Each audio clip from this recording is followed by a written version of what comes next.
All right, everybody, this is the Unit 9 review video of balance of payments and foreign exchange. As promised, let's dive right in. Okay, so the first thing you need to know is the basic arguments on each side of this debate that is raging between people who promote free trade, which is basically no limitations on trade at all, no tariffs, no quotas, just let people exchange, versus protectionism, this idea that we should use strategic tariffs to protect domestic businesses. So on the free trade side, they believe that free trade is the way to go because protectionism is inefficient, right? If we protect our businesses, our firms, then we end up using our scarce resources to produce something that could be better produced somewhere else at a lower cost or a lower opportunity cost. In other words, we could be using our advanced labor force, for example, to be producing something a lot better, a lot more advanced, something we have a comparative advantage in. But that is skewed when we put tariffs on things to prop up our local businesses. Also reduces consumption. Prices will be higher, so people will spend less. Going hand in hand with that, it lowers our standard of living. We have fewer things to choose from, right? So we don't have as many imports, and then the price of those goods is more expensive because tariffs naturally raise the price of the goods that we're trying to purchase. So our buying power, our buying capacity, so to speak, is much lower. So we end up being able to buy less, and so we satisfy less of our utility as a result. And then, of course, it can trigger trade wars. We tariff them, they tariff us. We quota them, they quota us. We've seen that happen recently with China. All right, next up, protectionism is the way to go, the other side of this. And this is kind of a Trumpism, so to speak, because this is definitely what that side of our political divide, I should say, believes, right? And so protectionism is the way to go because it does a couple of things. First, we have an independent military, right? If we protect, then all of our military goods can be produced right here in the United States. So we don't have to rely on foreign nations to be suppliers of military goods, because that could be scary, right? If we go into war and they decide, hey, we're going to hold your military hostage, we're not going to supply the things you need to win this war, because we have some other end in mind, right? It gives them leverage, foreign nations leverage. It diversifies our economy. When we prop up our local firms, our local businesses, or should say domestic, not necessarily local, but nationwide within our nation, we have more diverse economy, right? We still produce coal, we still manufacture cars, but also we have these more advanced things. And the more diverse your economy is, the stronger it is against a recession, right? When one industry goes down, you have all of these other industries that can still keep our economy afloat. It protects American jobs. This is probably the one that you hear the most, right? Globalization with free trade, jobs can be outsourced very easily, and then the goods are imported in. It doesn't change anything except people lose their jobs. And so, if we tariff things, our international competitors are less likely to compete with American-produced goods. Then you're more likely going to retain American jobs. Protecting infant industries is very popular, especially things like solar power, where another nation might have a leg up on us.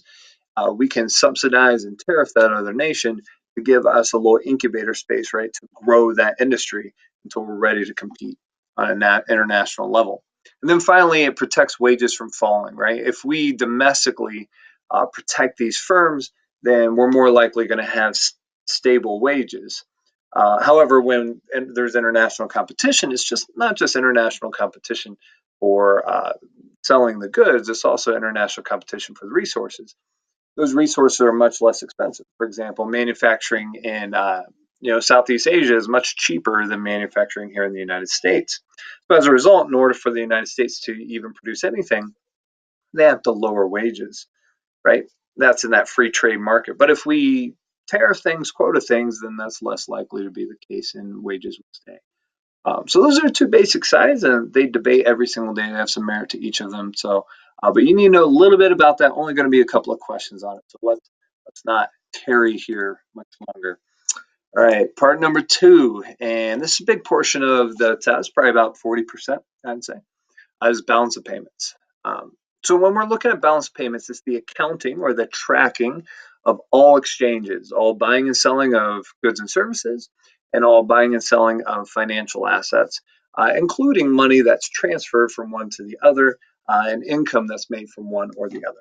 Right? And so it's all international. Balance of payments looking at what's going out from the United States, considered outflow, and that's a debit or a negative on our economy, versus what's flowing into the United States, inflow, that's a credit or a positive in this balance of payments.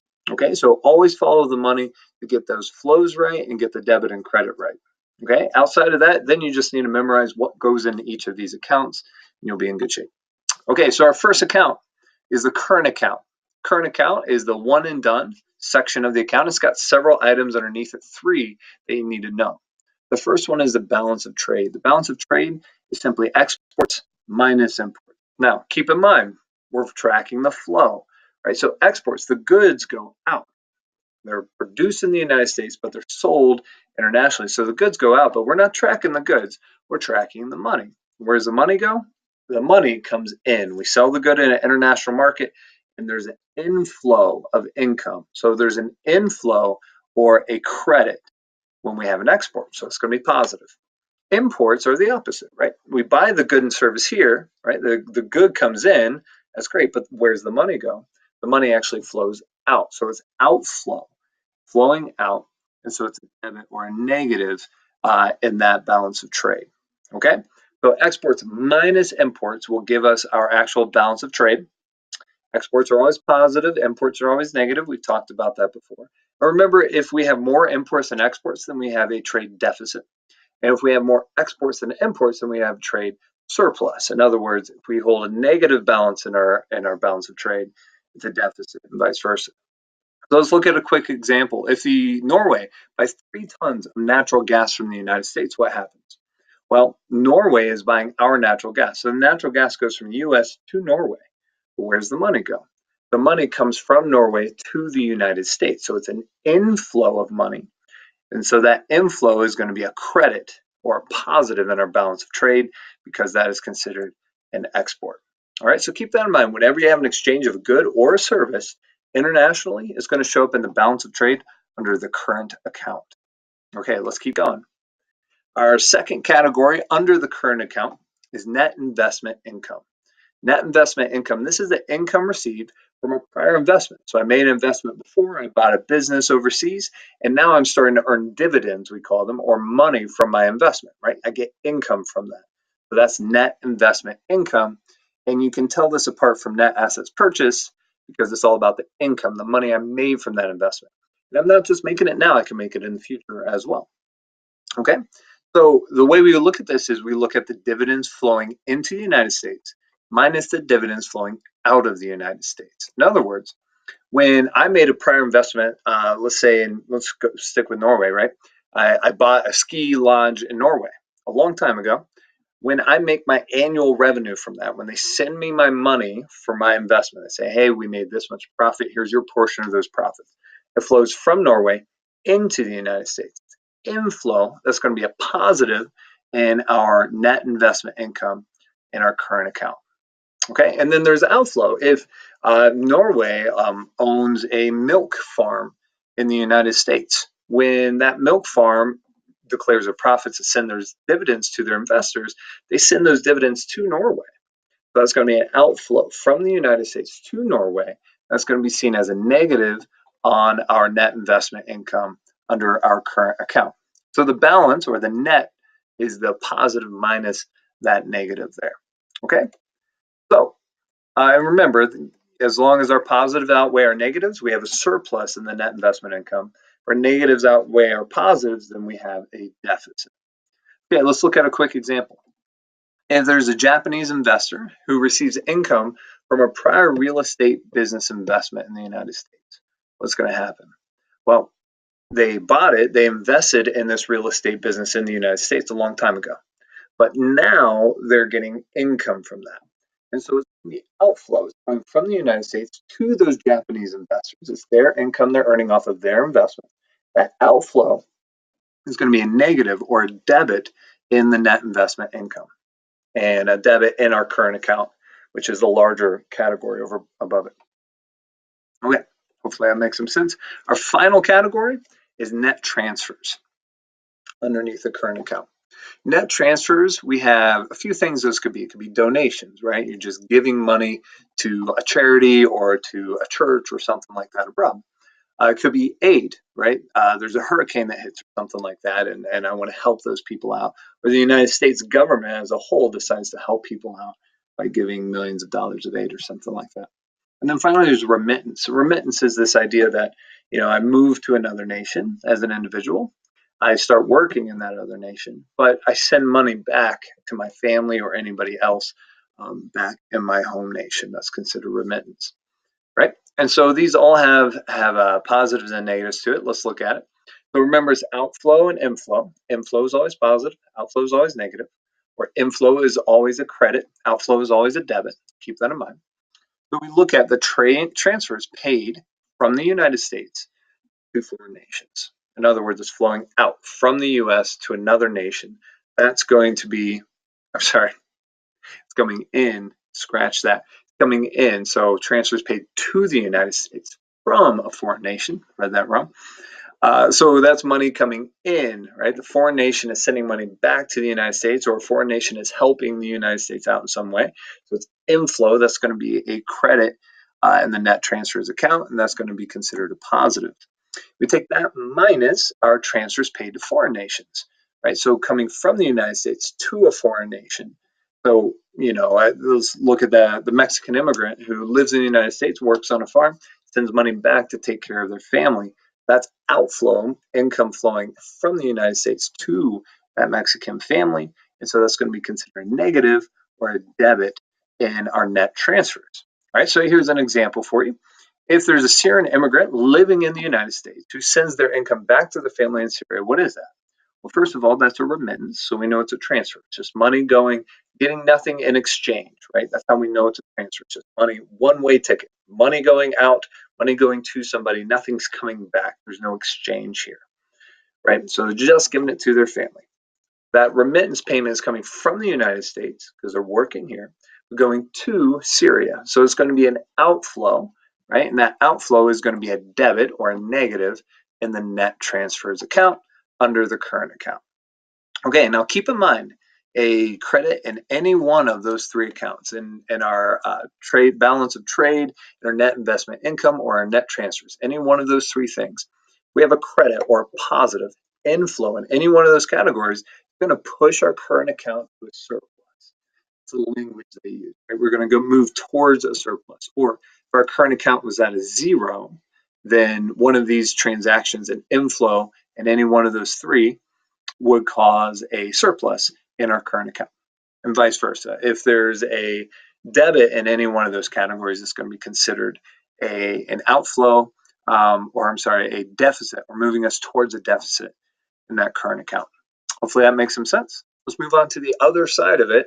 Balance of trade or balance of payments has two sides. Current account's one side with those three subcategories. The other side is right here.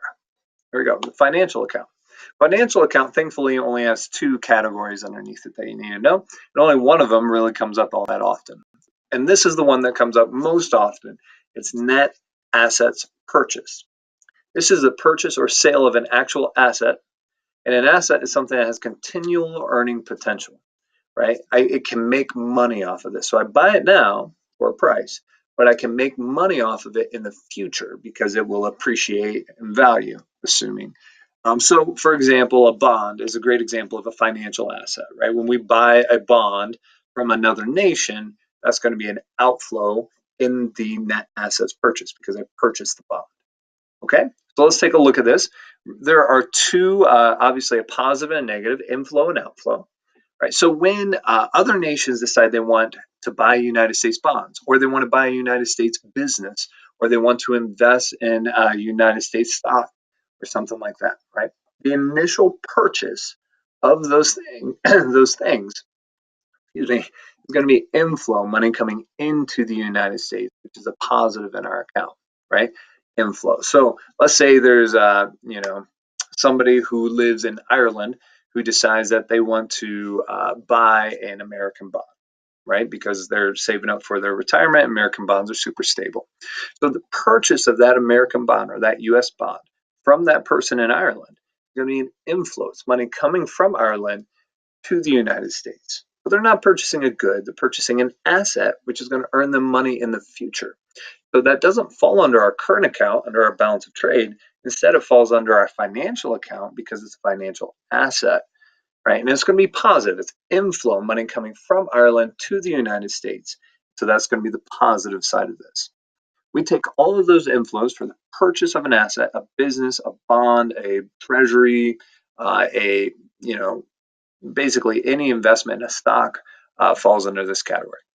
Take that, subtract it from the purchases from the United States, where we buy somebody else's asset. So if the United States, we decide, hey, I want to buy that bowling alley in Russia, right? Then that's going to be a purchase of an asset that's going to earn me money in the future, right? So that would be outflow. The money's coming from the US to Russia to buy that bowling alley, right? I'm not making the money today. I'm going to make the money in the future as that bowling alley starts to turn in profits. That outflow is a negative in our net assets purchased because it's money flowing from the United States to Russia. So we find the net by taking the positives or the inflows minus the outflows, just like we did in every other one. Now to give you your balance. If that balance is positive, we're in a surplus. If that balance is negative, we're in a deficit.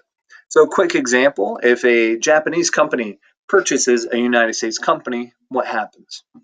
Well, of course, that Japanese company purchasing a US company is an inflow. It's money coming from Japan to the United States, money coming in. So it's going to be a positive or a credit in the net assets purchase. And we know it's net asset purchases because they're buying something, that company, that's going to earn them money in the future. It's not just to satisfy their utility today. Okay? So just as a general cheat code for you, if you ever see a bond, a stock, or the purchase of a business, you know it's going to fall under the financial account instead of the current account there. All right. Final subcategory for the financial account is the capital account, which is the forgiveness of debt. A couple other things fall in there, but basically we look at the forgiveness of debt because it's the largest portion of this.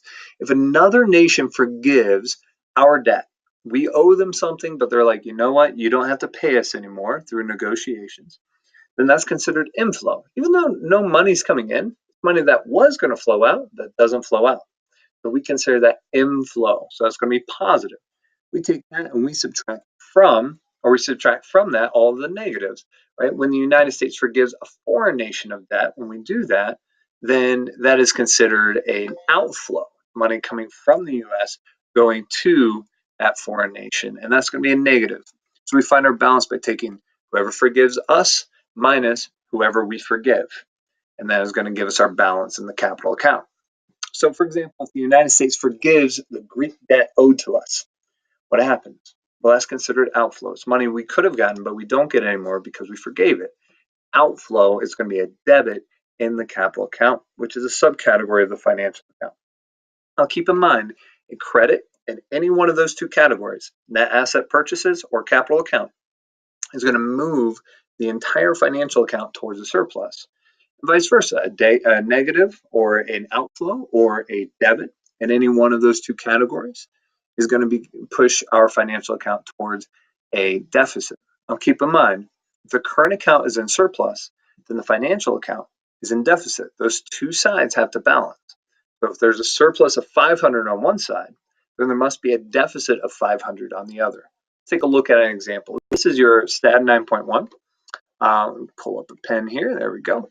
All right, so I have a couple of things here. Let's see if we can put them in the correct categories and move on from there. So first, it says Americans purchase $500 of French chocolate.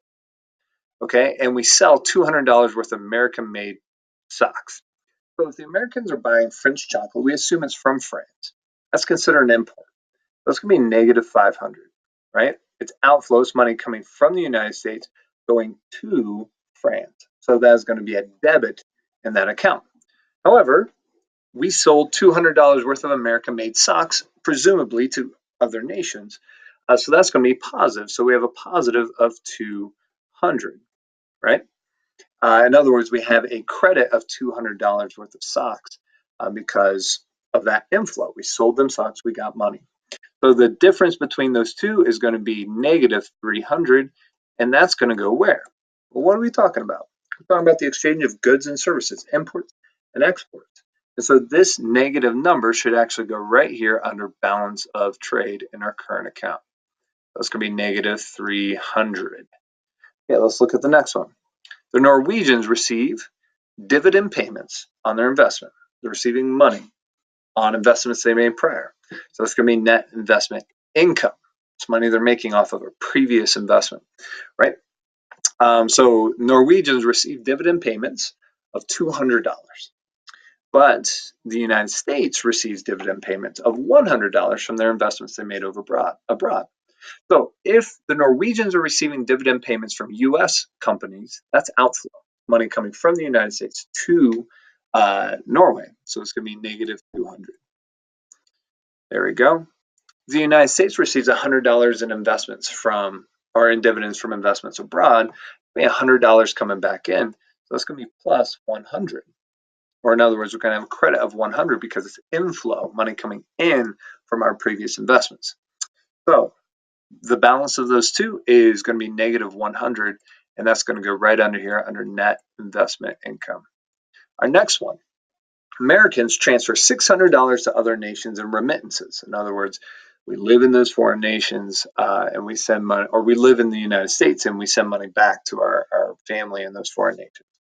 That's $600 of outflow, money coming from the United States going to other nations. So it's a debit of 600. And then other nations send $400 back to the United States for the same reasons, remittance. So that's going to be inflow, money coming in. So that's going to be 400 positive. So our balance is going to be the difference between those two is going to be negative 200. We pop that up here in our net transfers because we know remittances of transfers. There's no exchange going on here, so it's money going from one place to another. And then that's going to give us our current account balance, negative 600. Now, what's going to be the balance or the total of our financial account? Well, if you've been paying attention here, you'll know that those two have to balance out. So we know that this has to equal 600. So we kind of have a cheat code here, right? We know we're going to have a surplus in the financial account, 600, because we have a deficit of 600 in the current account. All right, so let's check out these two and hopefully they'll give us the answers we need. Let's say the United States or Japan, purchases $1,000 of American bonds. Japan's purchasing American bonds or purchasing American assets. That's going to be inflow, money coming in from Japan to the United States. That's going to be positive or a credit of $1,000. Okay. And Americans, we purchase $500 worth of businesses, presumably abroad, right? So that's us purchasing other businesses, $500 worth of businesses. So that's outflow. That's going to be negative 500. The difference between those two is going to be positive 500, and that goes right here under net assets purchase because I know these businesses are going to make money for us in the future. These bonds are going to make money in the future, right? So it's something I purchased today as continual earning potential. Final one, the United States forgives $400 worth of foreign debt. That's negative 400, right? We forgave their debt, it's outflow, but they forgave $500 of our debt. That's inflow. So we have plus 500. The balance between these two is going to be plus 100, and that's going to be in our capital account because we know that's where forgiveness of debt goes. And bada boom, bada bing, 500 plus 100 equals 600. We have our balance of payments. Financial account is in surplus, which means our current account is in deficit, right? Any changes to any one of these things is going to move all of these numbers, right? Move our totals towards surplus or towards deficit, depending on where we originally start. Okay, that's everything you need to know about balance of payments. Let's keep rolling into our foreign exchange market. Okay. Actually, you know what?